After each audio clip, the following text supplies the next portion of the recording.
Hi my dear friends, आज मैं आप लोग के लिए जेनाइटल प्रोलैप्स का सेकेंड पार्ट का वीडियो लेकर आई हूँ। That is about the management of genital prolapse.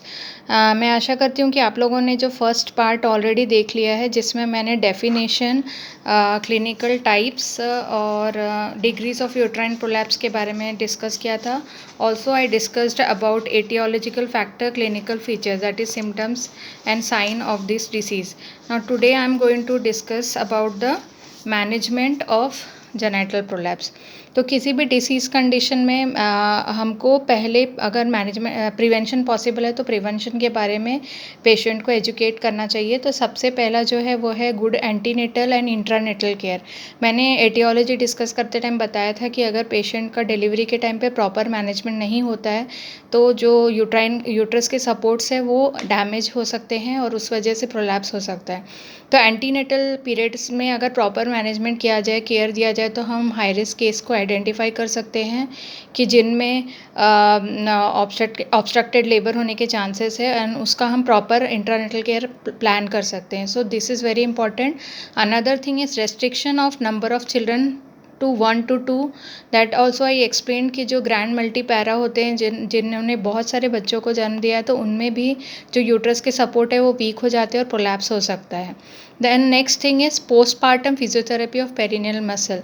बहुत सारे पेशेंट्स में इवन आफ्टर 1 or 2 चाइल्ड जिसमें अकर, सो हमें उसे आफ्टर डिलीवरी हर पेशेंट को फिजियोथेरेपी के लिए रेफ़र करना चाहिए, जिससे वो अपने पेरिनियल मसल को स्ट्रेंथन कर सके और इम्प्रूवमेंट हो सके, और पेल्विक फ्लोर मसल्स का स्ट्रेंथ इम्प्रूव हो सके।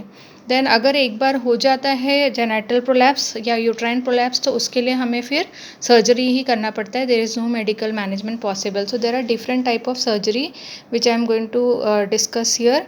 जो पहला सर्जरी है वो है anterior colporrhaphy. Anterior colporrhaphy is repair of anterior vaginal wall which is done in case of cystocele. जैसे कि मैंने पिछले वीडियो में ऑलरेडी इस डायग्राम से समझाया था, ये जो है एंटीरियर वजाइनल वॉल है और ये ब्लैडर है। तो इसकी एंटीरियर वजाइनल वॉल की वीकनेस की वजह से ब्लैडर यहाँ प्रोलैप्स हो सकता है। तो एंटीरियर कॉल्पोराफी में ये जो एंटीरियर वजाइनल वॉल है उसको रिपेयर और स्ट्रेंथन किया जाता है। Then next surgery is posterior colpoperineorrhaphy, that is repair of posterior vaginal wall which is done for rectocele. So again in this diagram, rectocele में पोस्टीरियर वजाइनल वॉल की weakness की वजह से रेक्टम प्रोलैप्स होता है। सो पोस्टीरियर वजाइनल वॉल को जो है स्ट्रेंथन किया जाता है और रिपेयर किया जाता है, and that is called as posterior कॉल्पोपेरिन्योग्राफी।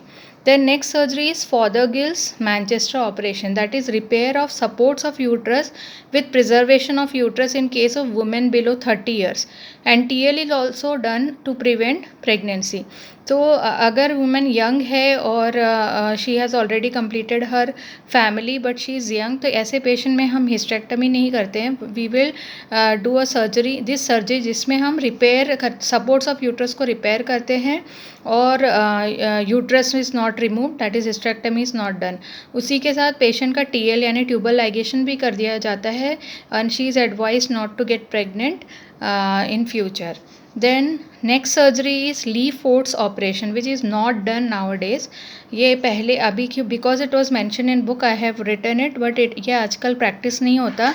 In this case vaginal canal is partially obliterated to prevent descent of organ। यानी कि in this case what is done is, ये एंटीरियर और पोस्टीरियर वजाइनल वॉल को आपस में सूचर कर देते हैं, जिसकी वजह से ये जो कैनाल है वो ऑब्लिटरेट हो जाता है, यानी कि ऑब्स्ट्रक्ट हो जाता है, so that the uterus does not come down. But this surgery, as I already mentioned, is not done nowadays. The next surgery is Ward Mayo's operation. This is nothing but vaginal hysterectomy with pelvic floor repair. You know already hysterectomy means removal of uterus. तो this surgery is performed through the vagina, and उसके साथ ही साथ जो pelvic floor के muscles हैं उनको भी repair किया जाता है. So this was about the surgery. Now let's discuss the complications of this disease, that is chronic invalidism. First point, what is chronic invalidism? Is it is a state of being invalid, especially by reason of health, a state of being abnormally preoccupied with one's physical health. मतलब यहाँ पे patient की condition की वजह से patient जो है mentally हमेशा प्रीऑक्यूपाइड रहती है and she doesn't feel healthy and she feel sick, तो और उस वजह से वो अपना जो नॉर्मल एक्टिविटीज़ है वो प्रॉपरली परफॉर्म नहीं कर पाती है।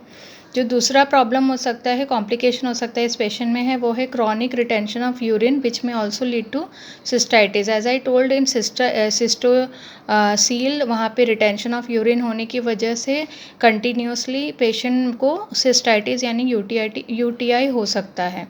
Next problem is hydroureter, hydronephrosis, pyelonephritis और renal failure. As you already know the anatomy of urinary tract, यहाँ पे अगर पेशेंट में कंटिन्यूसली सिस्टोसील के केस में रिटेंशन ऑफ यूरिन होने की वजह से जो यूरिन है वो ब्लैडर में कलेक्ट होने लगता है, फिर स्लोली इट्स में start getting collected in the ureter which is hydroureter, then it may start getting collected in the kidney also which is hydronephrosis।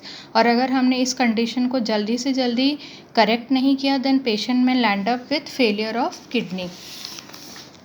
Then next problem which may occur as a result of surgery sometimes is pelvic sepsis, then decubitus ulcer on prolapsed part due to rubbing between thigh। This also I already mentioned जब मैं आप लोग को symptoms बता रही थी कि patient का जो पार्ट प्रोलैप्स होता है व्हेन शी इज़ वॉकिंग, वो थाई के बीच में रब होता है जिसकी वजह से उस पर डेक्यूबिटस अल्सर हो सकता है एंड समटाइम्स पेशेंट में develop carcinoma. So this was about the management of genital prolapse। I hope you have understood this video। Please watch both the parts of video। Keep watching and keep sharing my videos। Bye bye।